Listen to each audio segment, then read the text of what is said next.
Okay, so what I want to talk about quickly is a few of the things that Shakespeare does to make his characters desperate before they head off to go and do what they're about to do. So he has to build desperation in these scenes. Well, first of all, he makes Romeo suicidal, or at least close. He seems suicidal because he says things like, "Oh, tell me, friar, tell me in what vile part of this anatomy doth that name lodge? Tell me that I might sack that hateful mansion." And he draws his dagger. So he's saying, like, where in my body is the name Montague that is upsetting Juliet? Tell me where it is, and I will cut it out with this knife. So he's got a knife in his hand and is pointing it at himself.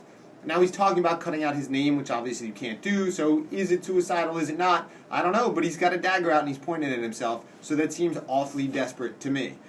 Then he buys this plan from Friar Lawrence. Friar Lawrence says, "Hence and comfort her, like go to Juliet and make her feel better. But look thou stay not till the watch be set, for then thou canst not pass to Mantua." Mantua is another city, so he's going to go move to Mantua. Where thou shalt live, and here's the plan.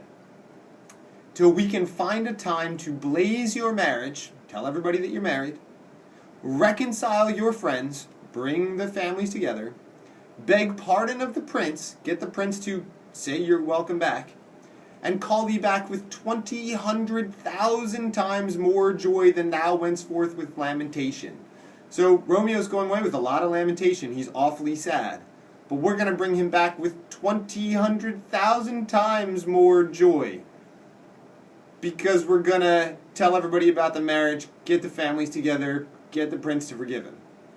How are you going to do that? But Romeo doesn't ask anything about that. He just says, like, "Oh, how well my comfort is revived by this." Well, you have to be in a pretty desperate situation to hear that cockamamie plan from the friar and say, like, "Whoa, yeah, that sounds, I feel better now. I'm okay, I'm ready to go." Then we have scene 4 where Lord Capulet, out of nowhere, going against everything he said before about how let 2 more summers wither in their pride, ere we may think her right to be a bride, I want her to make the decision, her will to my consent is but, whatever that line is, that in other words, it's what she wants that matters, not what I say, all of those things. And now all of a sudden he says, "Sir Paris, I will make a desperate tender of my child's love." What kind of tender? What kind of an offer of his child's love is he going to make? A desperate one. Desperate. Well, so he's desperate to do something. The best explanation you can come up with for why he acts this way is he thinks his daughter's really upset because of Tybalt's death, and his way to make her feel better is, I'll marry her. Every girl loves to get married, so if I marry her, she'll feel better. Only there's some stuff he doesn't know. So, I think she will be ruled in all respects by me. Totally the opposite of what he said before. I doubt it not. Wife, go and tell her that she's going to get married. That's it. What day is it? It's Monday? Okay, Wednesday's probably a little soon. Thursday.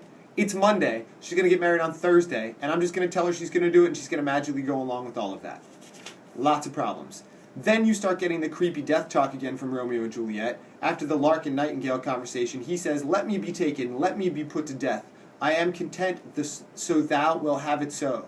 If you want me to stay, I'm totally happy to stay, even if it means I die. Come death and welcome, Juliet wills it so." Like, I'm happy to take death if that's what Juliet wants. If Juliet wants me to stay and die, I'll stay and die. And then, as he gets down from the balcony, she looks down at him and says, "Methinks I see thee now, thou art so low as one dead in the bottom of a tomb." This is supposed to be their sweet parting moment. She looks down and says, You look dead, like you're dead in a tomb." And he looks up and says, "And trust me, dear, or trust me, love, in my eye, so do you." So again, Shakespeare's layering on these moments when the two of them talk about themselves, about each other, in terms of being dead. Obvious foreshadowing, and really deeply disturbing that they continue to say these things. There's all these hints that, hey guys, that doesn't sound good. Hey guys, it sounds like you're going to die. Hey Romeo, you had a dream you were going to die. Hey Romeo, you keep talking about death. No clue. They just keep going about their business. And then it's time to make Juliet desperate. So we're going to start by saying that, by having her mom say, "I know you're upset. It's okay, I'm going to make it better. I'm going to send someone to Mantua to poison Romeo." Then the news, "Oh, hey, guess what? Your dad gave you good news. He's going to marry you to Paris on Thursday." So now she thinks her mom's setting out to kill her husband, and her dad's got her married to somebody else, and so she starts to really freak out.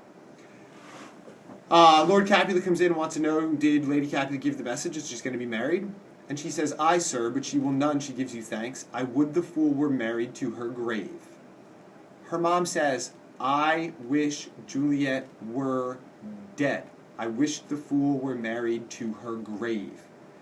And then he starts freaking out. Calls her unworthy, says, "I'll drag you on a hurdle," which is like the thing they used to put the criminals in, to the wedding. He calls her all kinds of names, which they footnote as good-for-nothing woman. That's a really gentle interpretation of that word. It's really a much more aggressive statement than that he's calling his daughter.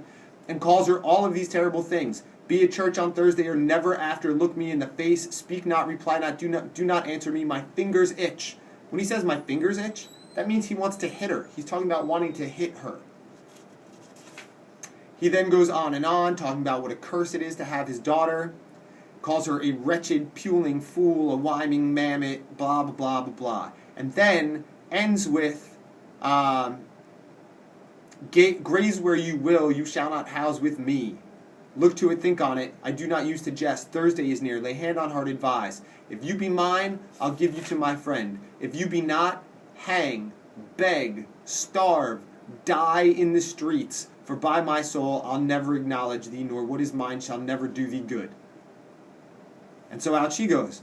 Well, now you've isolated Juliet from her father. Keep in mind, this is an age in which this girl's totally dependent upon her family. She has no idea how to... A 13-year-old girl in the time period has no resources other than her family. So we take dad away. She turns to her mom. "Oh, sweet my mother, cast me not away. Delay this marriage for a month, a week, or if you do not take the bridal bed in that dim monument where Tybalt lies." She says, either delay this or I'm going to be where Tybalt lies. She's telling her mom she's going to kill herself. And her mom says, "Talk not to me, for I'll not speak a word. Do as thou wilt, for I have done with thee." Do as you will? Do whatever you want? Your daughter just said, "I'm going to kill myself." And mom says, "Whatever, do what you want." So now the mom's gone. And so she turns to the nurse. The nurse tells her, "I think you should marry Paris." So now she loses the nurse. And she has nothing left. So when she goes and speaks to the friar, it is really, really important to remember that she has lost her husband to exile. He's gone. Her dad, because he's threatening to disown her. Her mom, because she says the same thing. The nurse, because the nurse is now on their side instead of on her side, even though she's been in on most of this. And now off she goes with the final line, "If all else fails, myself have power to die." So you have the building of this tragedy built around the desperation that Shakespeare makes in this act. He makes it increasingly desperate. When Mercutio dies, that adds to the desperation. Then when Romeo kills Tybalt, that raises the level of desperation. Then when he's kicked out, the level of desperation goes out. And it keeps ratcheting up and ratcheting up and ratcheting up all throughout the entire scene. I know. I told you it was going to be like 4 or 5 minutes. That's 8.5 minutes. What can I say? I'm sorry. Period 89. Hit me up on Twitter. Yo.